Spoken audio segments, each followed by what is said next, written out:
What's going on? Fewer customers are visiting the store since winter started. Profits are falling, and there is so much frozen yogurt going to waste. Should I only operate during the summer?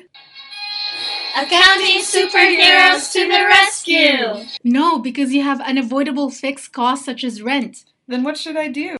Let's use the CVP analysis tool.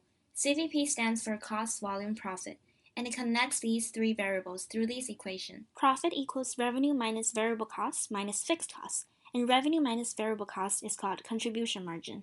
We can break down the CVP equation further and get this. Profit equals unit contribution margin times quantity minus fixed cost. Here's your financial data. You have unit contribution margin and the product mix of 4 different frozen yogurt. Using this data, we can get the weighted average contribution margin by multiplying the product mix percentage by the unit contribution margin for each flavor and adding them all together. That gives you a positive unit contribution margin to cover part of your fixed costs.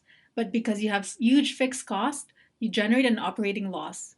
But why do I need the unit contribution margin? You needed to do the break-even analysis, which shows how much product you should sell to cover your total costs. When you set profit in the CVP formula to 0, you can solve for the break-even quantity Q.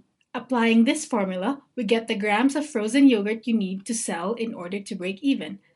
Assuming that each customer buys 250 grams of yogurt, you have to sell to 12,267 customers this month in order to break even. That would be over 400 customers per day. It's winter. That's impossible. We can try and lower the break-even point. Looking at the break-even formula, we can't decrease our fixed costs, but we can increase our contribution margin by increasing unit selling price.